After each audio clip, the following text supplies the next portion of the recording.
Hello student, good morning to everyone. आज हम लोग रिप्रोडक्टिव हेल्थ चैप्टर के बारे में डिटेल से पढ़ेंगे, है ना। तो रिप्रोडक्टिव हेल्थ चैप्टर के बारे में क्या कुछ जानना है इसे हम लोग देखते हैं। रिप्रोडक्टिव हेल्थ चैप्टर 4 है ना। किससे रिलेटेड है? तो हमारे रिप्रोडक्शन चैप्टर से रिलेटेड है। और इसमें क्या कुछ देखना है, तो इसमें देखना है सबसे पहले रिप्रोडक्टिव हेल्थ में हेल्थ का डिफाइन देखना है ना। हेल्थ का डिफाइन को सबसे पहले किसने दिया? तो WHO ने इस डिफाइन को दिया। और WHO के अनुसार इसका डिफाइन क्या है कि कोई भी आदमी जो है ना, फिजिकली, मेंटली, है ना, सोशली वेल हो तो उसे ही हम लोग हेल्दी मानेंगे। पर्सन जो है फिजिकली, है ना, सोशली और क्या मेंटली पूरी तरह से हेल्प हो, आसानी से इंटरैक्शन कर सकता हो, उसके शरीर में किसी भी तरह की बीमारी नहीं हो, लोगों से आसानी से सोशल सामाजिक दृष्टिकोण से उसमें किसी भी तरह का भेदभाव जैसा मन में विचार नहीं हो, और क्या हो, मेंटल समस्या कोई नहीं हो, तब उसे हम लोग क्या कहेंगे? तब उसे कहा जाएगा कि वो पूरी तरह से क्या है, स्वस्थ है ना। तो रिप्रोडक्टिव हेल्थ से संबंधित प्रॉब्लम क्या क्या आ सकती है? तो रिप्रोडक्टिव हेल्थ से प्रॉब्लम जानते हैं कि हमारी जनसंख्या जो है लगातार बढ़ी, और जनसंख्या बढ़ने की वजह से 1951 में हमारे भारत सरकार ने सबसे पहले जो है फैमिली प्लानिंग की प्रक्रिया को शुरू किया, है ना। फैमिली प्लानिंग के तहत चाइल्ड की संख्या को कम करना था, और इसके लिए reproductive and child health care एक संस्था RCH का भी गठन किया गया। RCH का मुख्य उद्देश्य था कि बच्चों के स्वास्थ्य, है ना, और महिलाएं प्रजनन संबंधी जितनी सारी समस्याएं थी उसको समझना और लोगों को इसके प्रति जागरूक करना। हमारे समाज में जो है, इंडिया में रिप्रोडक्टिव हेल्थ से बहुत सारी गवर्नमेंटल और NGO, नॉन गवर्नमेंटल ऑर्गेनाइजेशन जो है मिल करके काम करती है, और उनका एकमात्र उद्देश्य होता है कि किसी भी तरह से हमारे समाज से क्या किया जाए, रिप्रोडक्टिव संबंधी, है ना, रिप्रोडक्टिव ऑर्गन के संबंधित जितनी सारी समस्याएं हैं उसको दूर किया जाए, ठीक है।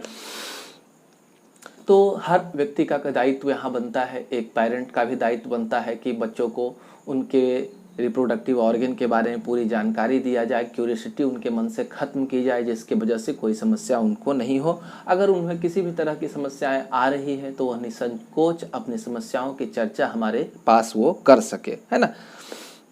लोगों को, सामाजिक परिवेश के लोगों को, ग्रामीण परिवेश के लोगों को, शहरी परिवेश के लोगों को हर तरह से क्या करना है, जागरूक करना है, जिससे कि वो इन समस्याओं को समझ सके और आसानी से अपनी समस्याओं को दूर करवा सके, है ना।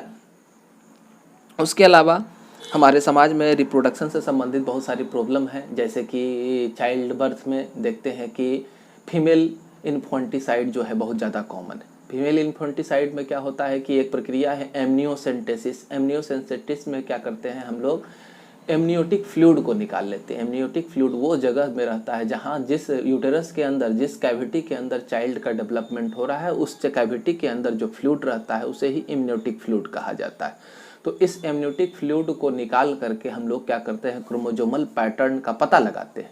और इससे फ़ायदा तो ये है कि इसके द्वारा, क्रोमोजोमल पैटर्न के द्वारा बच्चे में किसी भी तरह की जेनेटिक प्रॉब्लम्स है, किसी भी तरह के एबनॉर्मेलिटीज़ है, तो उसका हम लोग पता लगा लेते हैं, आसानी से उसे क्योर करवा देते हैं, है ना।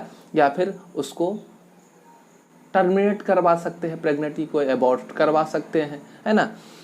तो ये सारा समस्या है। लेकिन हो क्या रहा है, एमनियोसेंटेसिस का एक गलत हमारे समाज में इसका क्या पड़ा है, प्रभाव पड़ा है कि लोग सबसे पहले से क्रोमोजोम का पैटर्न पता लगवाते हैं, और अगर फीमेल रही तो उसकी हत्या करवा देते हैं, जिसे फीमेल इन्फेंटिसाइड कहा जाता है ना।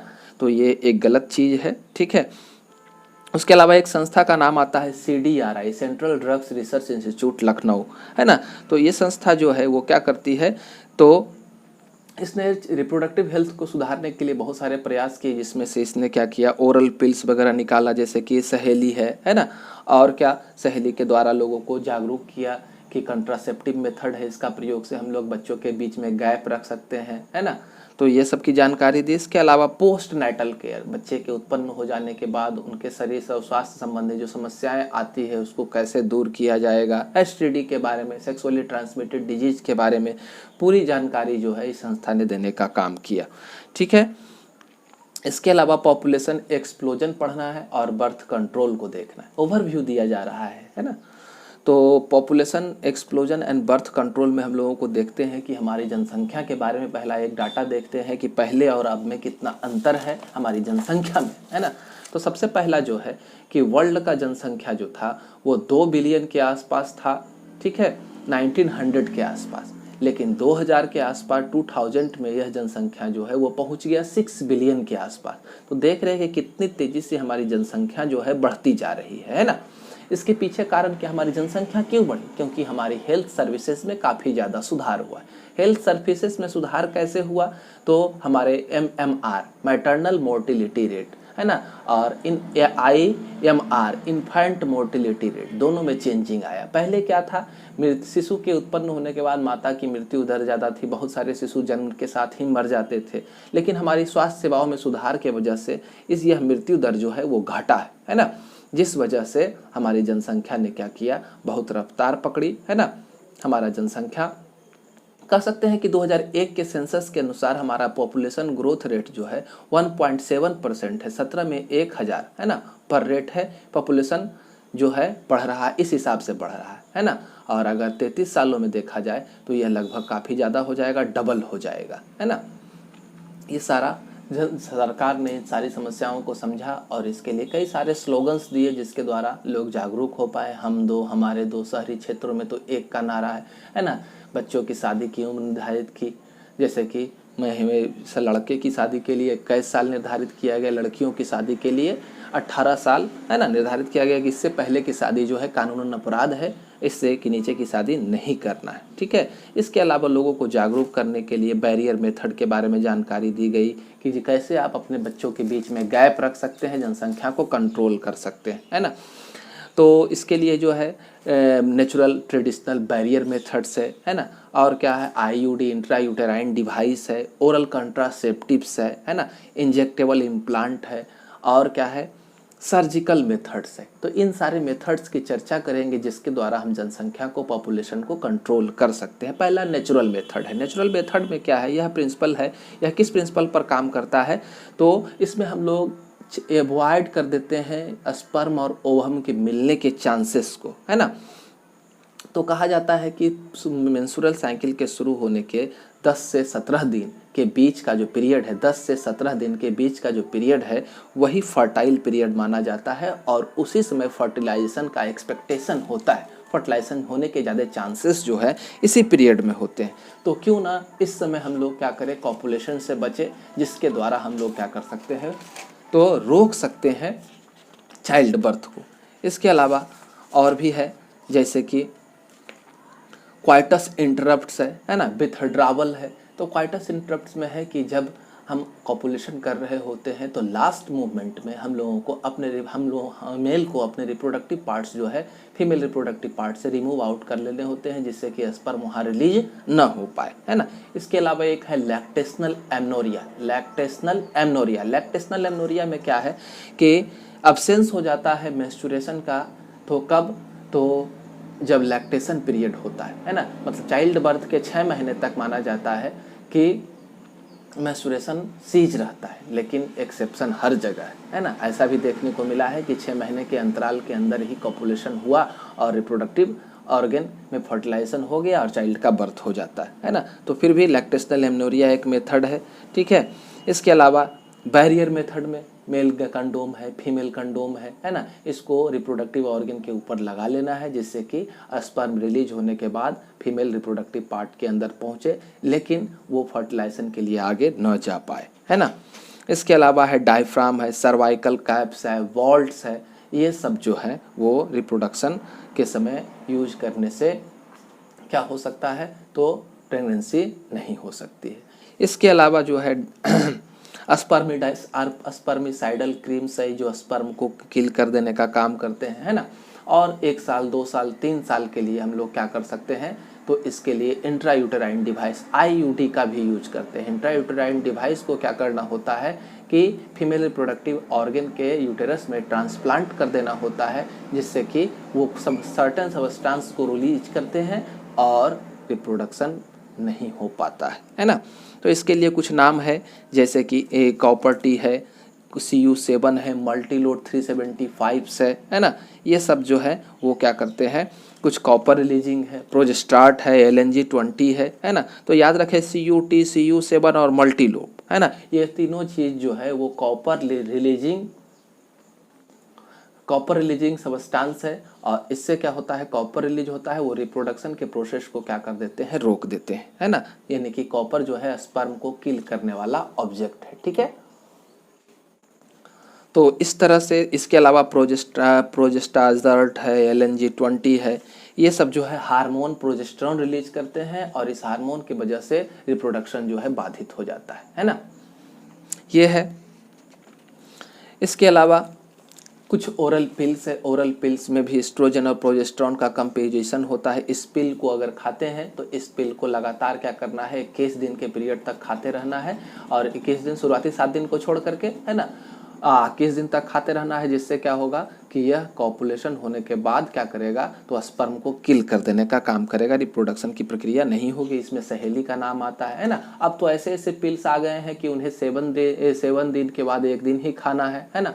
और इसके अलावा अब आ गए हैं क्या, स्किन के नीचे इंजेक्शन लगा दिया जाता है हार्मोन का, जिसकी वजह से 1-2 साल के लिए आदमी निश्चित हो जाता है ना। रिप्रोडक्शन पॉसिबल नहीं हो पाता है, रिप्रोडक्शन को हम लोग क्या कर सकते हैं, रोक देते हैं।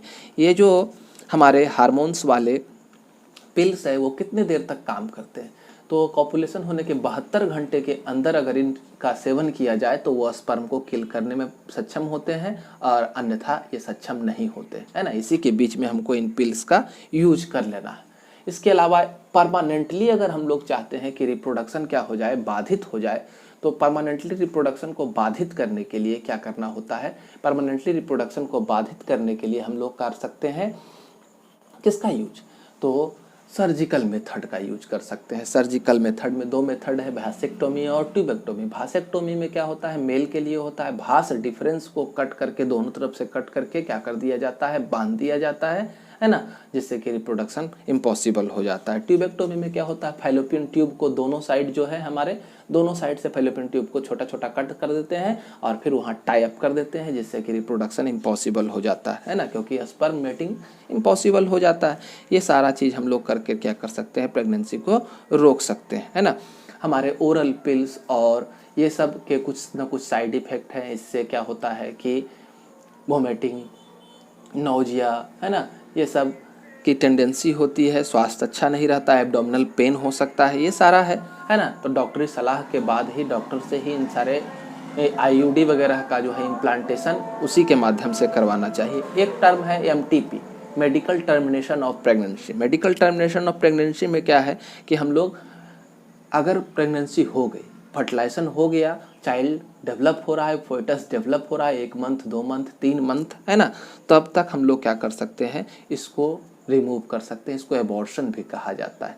इसको रिमूव करने के लिए टैबलेट, गोली, है ना, और या फिर कैथेटर्स का यूज करके उसको डिस्ट्रॉय किया जाता है। माना जाता है कि इंडिया में, वर्ल्ड में जो लगभग 45 से 50 मिलियन MTP जो है हर साल परफॉर्म होते हैं, ठीक है। तो ये लाभदायक भी है, लेकिन यही मिसयूज है ना। फीमेल इन्फेंटिसाइड के लिए इसका भी मिसयूज किया जाता है MTP का, मेडिकल टर्मिनेशन ऑफ प्रेगनेंसी का, है ना। इसके अलावा हमारा क्या है, इसके अलावा हमारा है STD, सेक्सुअली ट्रांसमिटेड डिजीज है। सेक्सुअली ट्रांसमिटेड डिजीज में क्या होता है, से एक ऑर्गेनिज्म से दूसरे ऑर्गेनिज्म में ये बीमारी पहुंचती है अगर सेक्सुअल इंटरकोर्स करते हैं तो। STD जो है काफ़ी खतरनाक माना जाता है और कई खतरनाक बीमारियों को जन्म देता है। इसे वेनरल डिजीज भी कहा जाता है ना। इसमें है हेपेटाइटिस B है, HIV है ना, जेनाइटल हर्प्स है, जेनाइटल वार्ट्स है, ये सारी बीमारियाँ इसमें आती है। काफ़ी लंबे समय तक तो सर्वाइकल कैंसर भी क्रिएट कर देता है ये बीमारी सारा। तो इस तरह से इसे PID भी कहा जाता है, पेल्विक इन्फ्लामेटरी डिजीज भी कहा जाता है ना। तो इन सारी बीमारियों से बचना चाहिए। इन सारी बीमारियों से बचने के लिए लोगों को जागरूक करना चाहिए और एवॉइड करना चाहिए।